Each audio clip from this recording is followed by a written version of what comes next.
Today we're diving into a classic Portuguese treat, salt cod fritters or bacalhau. These little golden bites are crispy on the outside, fluffy on the inside and packed full of flavour. Perfect as a snack, starter and even better with a little cheeky glass of wine. I hope you're all well. I'm Shane. Welcome back to It's Cooking Good.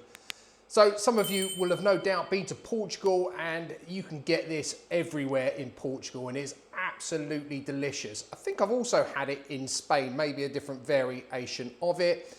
And I tend to always make this when Lidl have their salt cod in stock. You'll find this in the freezer aisle, and when they do have it in, I tend to buy quite a bit of it, chuck it in the freezer for when I want to make this dish, or actually the Portuguese stew, which is on the channel. It's quite a way back, but if you look it up, it is on there, and it's great value and tastes absolutely delicious. And the good thing about this stuff, it's not the dried bacalhau or dried salt cod, so you don't have to rehydrate it, you don't have to rinse it loads of times, it's ready to work with. And it looks just like this. They do a couple of versions. This one's got the skin and bone on it, which actually for this recipe I prefer, but you can also buy it just as salt cod fillets, so deboned and de-skinned.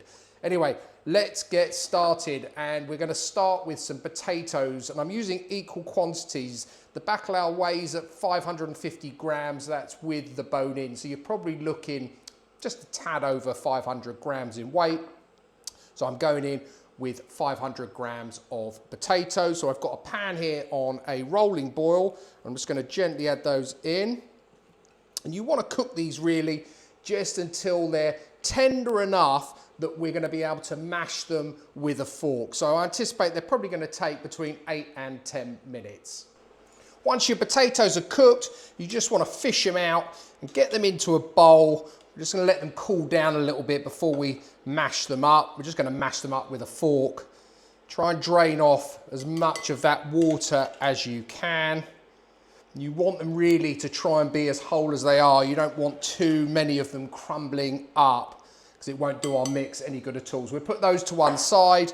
We're going to use that same water and we're now going to add in our lovely cod, and we're more or less going to poach this. So this is just going to simmer, not on a hard boil or anything, for about, again, 8 to 10 minutes. Once your fish is cooked, we need to remove that from the pan and let this also cool down. What you'll find with this fish is it's pretty firm because it has been salted, so it tends to hold its own shape and stick together, which is great. As a side note, naturally, the salt cod is very salty. That's where it gets its name from.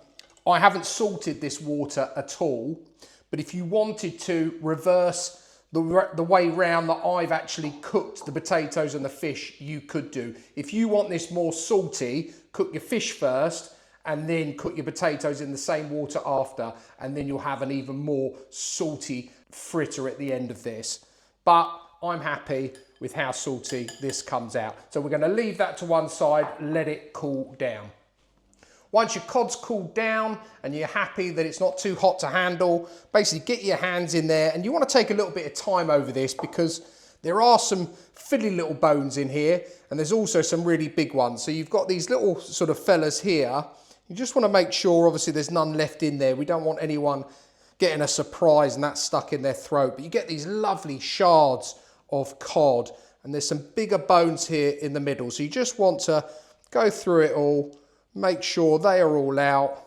You obviously don't want that skin either, so just get rid of all of that and just carry on and do that with both of your cod fillets.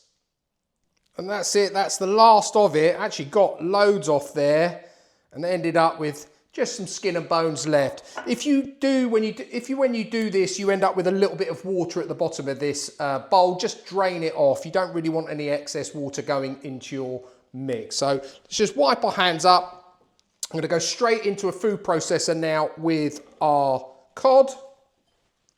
To that, I'm using shallot. I've got 2 small shallots here, which I've just diced.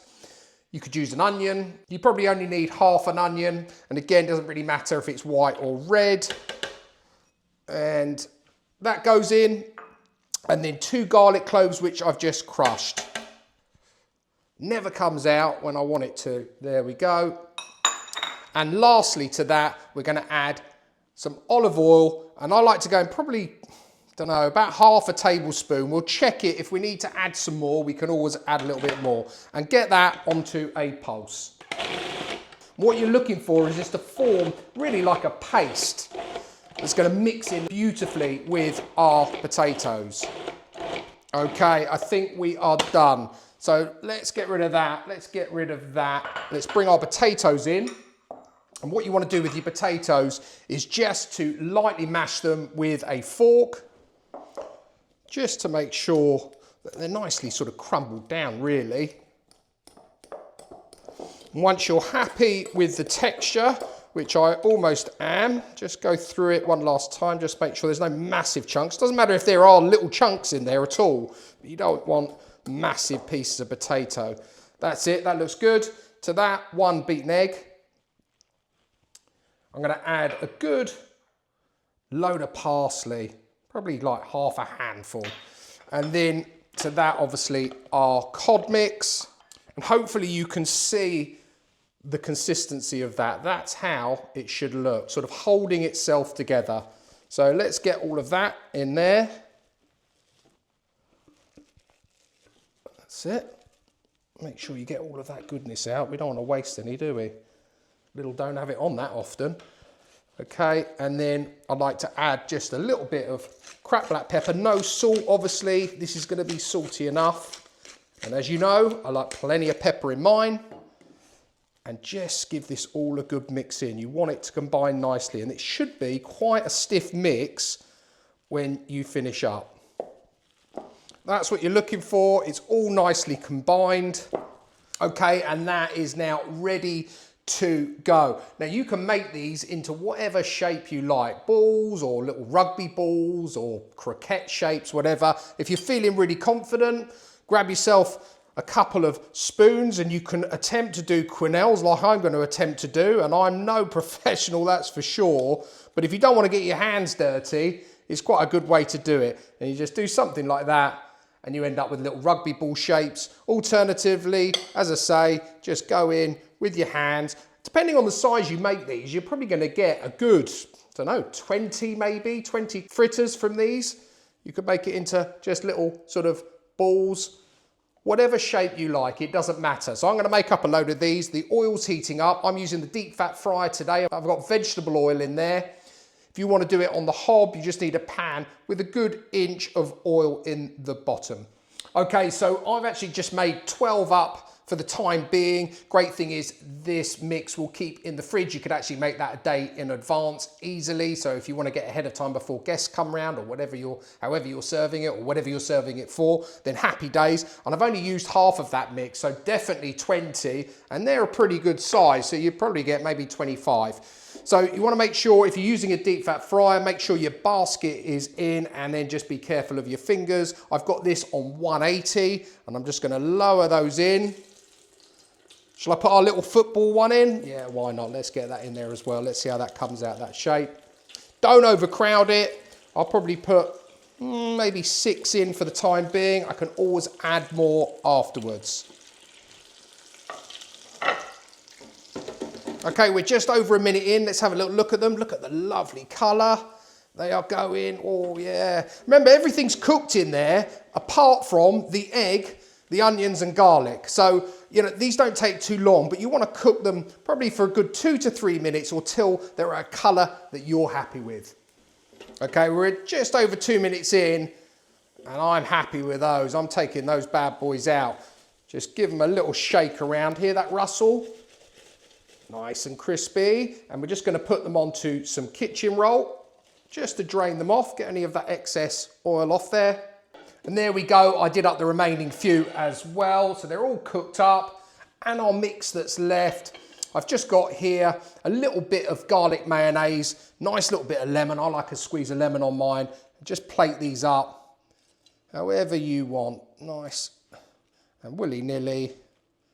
Get them all stacked up on there. Oh, that little fella will go on there beautifully. And there we go. That is my Lidl salt cod or bacalhau fritters. Let's give one a try. Do you know what? I'm going to give the odd one out the try today. I'm going to dip it in a little bit of that garlic mayo.